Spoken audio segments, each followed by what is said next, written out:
Assalamualaikum warahmatullahi wabarakatuh. Perkenalkan, nama saya Nesa Septiani dari kelas 11 IPA 4. Di sini saya akan melakukan praktikum osmosis pada kentang. Selamat menyaksikan. Kegiatan ini memiliki landasan teori, yaitu dalam struktur sel, baik hewan maupun tumbuhan memiliki organel yang disebut membran sel atau membran plasma yang berfungsi sebagai alat transportasi, yaitu untuk mengangkut air dan zat yang terlarut di dalamnya dari luar sel ke dalam sel maupun sebaliknya. Nah, transport dibagi menjadi dua, yaitu transport aktif dan transport pasif. Dalam transport pasif, contohnya yaitu osmosis. Lalu, apakah osmosis itu? Osmosis adalah perpindahan molekul air dari larutan yang konsentrasinya rendah ke larutan yang konsentrasinya tinggi atau hipotonik menuju ke hipertonik melalui selaput permeabel atau selaput semi-permeabel. Dalam praktikum ini saya menggunakan larutan gula, air mineral, dan larutan garam. Alat dan bahan: mangkuk, talenan, pisau, sendok, penggaris, pengupas kentang,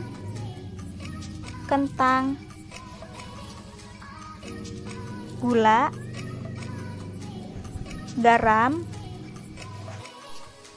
dan air mineral. Langkah yang pertama adalah kupas kentang hingga bersih. 2.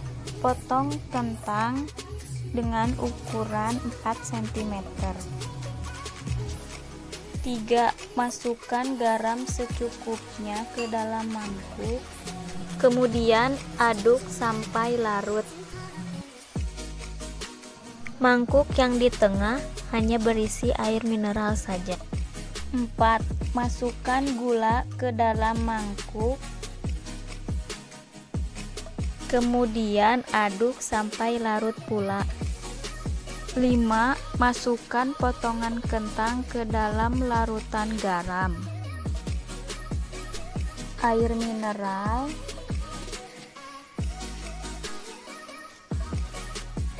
dan larutan gula. Kemudian tunggu selama 45 menit.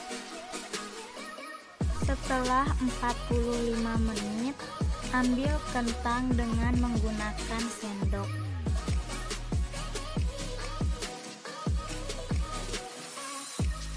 Kentang yang direndam dalam larutan garam bisa melunak karena terjadi peristiwa osmosis pada kentang.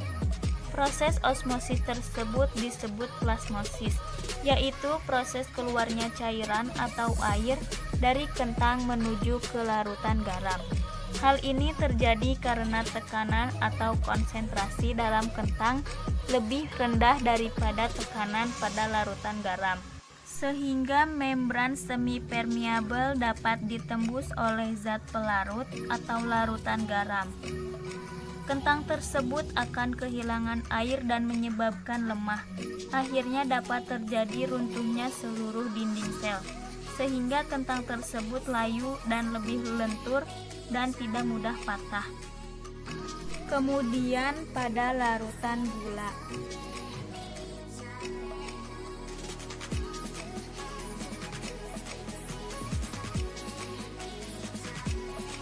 Kentang yang telah dimasukkan ke dalam larutan gula mengalami penyusutan berat dari berat semula, karena air bergerak dari larutan yang konsentrasinya rendah ke larutan yang konsentrasinya tinggi, di mana hasil dari praktik yang telah dilakukan bahwa air gula yang terdapat di dalam mangkuk tersebut memiliki kerapatan tinggi.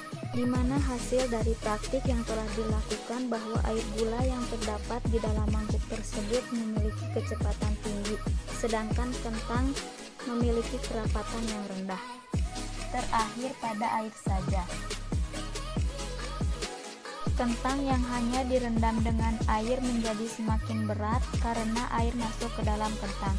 Air dapat masuk karena konsentrasi kentang akan semakin mengeras dan kaku. Ini membuktikan bahwa teori osmosis, yaitu perpindahan ion atau molekul air dari kerapatan rendah ke kerapatan tinggi, dengan melewati suatu membran semi-permeabel seperti yang terjadi pada kentang yang dimasukkan ke dalam larutan garam.